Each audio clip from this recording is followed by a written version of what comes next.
দূর কেটে গেল, সরি। এখন আমরা কি করব, 13, এখানে যেহেতু 13% দেওয়া ছিল, 30 থাকতে পারে, 50 থাকতে পারে, যাই থাকে আমরা এখানে প্রিমিয়ামে তত পার্সেন্ট দিয়ে এখন আমরা প্রথমে এক্সচেঞ্জ রেট ক্যালকুলেট করব। এক্সচেঞ্জ রেট ক্যালকুলেট কিভাবে করব, অফার প্রাইস আমার ডাইনামিকের হচ্ছে আমার প্রাইস কত ছিল 50, এই যে 50। এখন তারটা আমি কত টাকায় অফার করতেছি, যে 13% প্রিমিয়াম দিয়ে। এখন 13% মানে কি 1 প্লাস 0.30, এইটা করলেই তো হচ্ছে আমরা কি পাবো,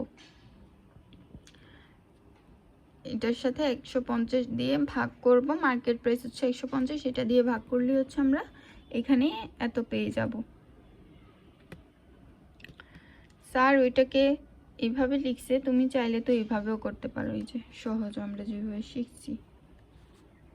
আরে 50 প্লাস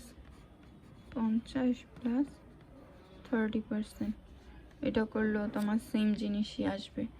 এটা করার পর এটা দিয়ে মার্কেট প্রাইস দিয়ে ভাগ করলে এটা আসবে। তার মানে আমি আমার একটা শেয়ার যদি আমি কিনতে চাই, যেহেতু হচ্ছে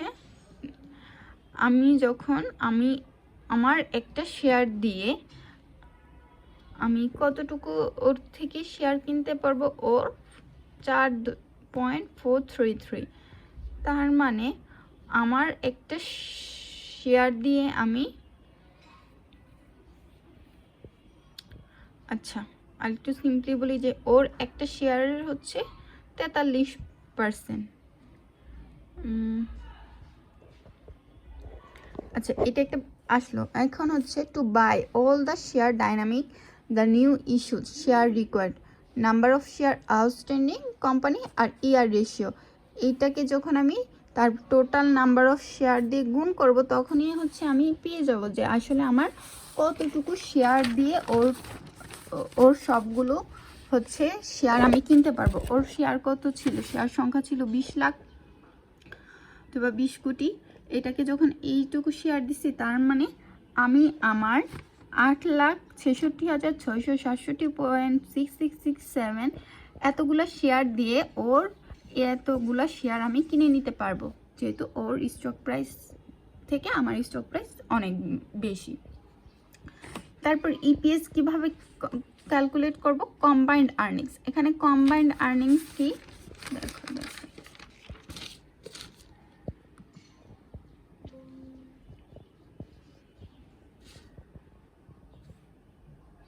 এই যে কম্বাইন্ড আর্নিংস মানে কি, তাদের প্রেজেন্ট আর্নিংস কত ছিল 50 লাখ আর হচ্ছে 10 লাখ, এই জন্য এখানে হচ্ছে 50 লাখ আর 10 লাখ। তারপর টোটাল শেয়ার আউটস্ট্যান্ডিং কত, আর এইটুক এটা তো হচ্ছে ডাইনামিকের শেয়ার, যদি আমি আমার শেয়ার দিয়ে কিনে নিই, এটার সাথে হচ্ছে এই যে আমার শেয়ারটা প্লাস করব, প্লাস করলে আসতেছে এইটা করার পর আমি ভাগ করলে ইপিএস পাবো।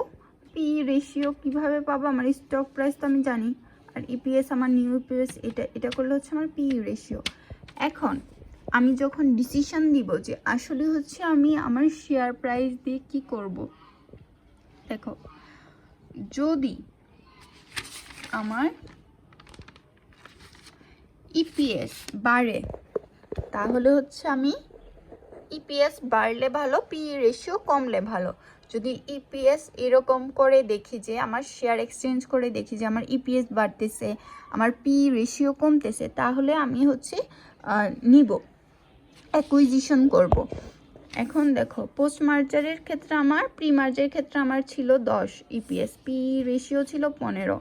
পোস্ট মার্জারের ক্ষেত্রে আমার পি রেশিও আর পি রেশিও 14, ইপিএস হচ্ছে 10.227।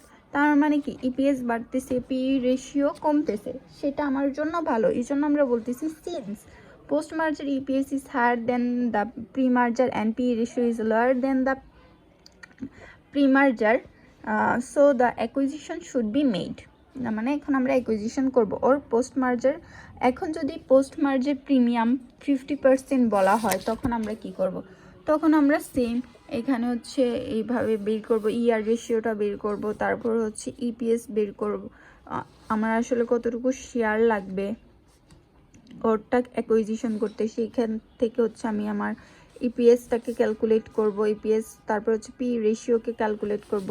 এখানে দেখো যে সমান বলতেছে, তাহলে since pre merger and post merger EPS are same, so the acquisition decision is neutral, but in real life as after post merger company can get any benefit, so the acquisition should not be made. মানে আমরা তো দেখতেছি যে যদি same হয় তার মানে তো আমি পোস্ট মার্জার করে আমি কোনো বেনিফিট পাচ্ছি না, তাহলে আমি অ্যাকুইজিশনটা কেন করব, সেটাই। এইভাবে হচ্ছে আমরা ডিসিশনটা নিব। শেষ।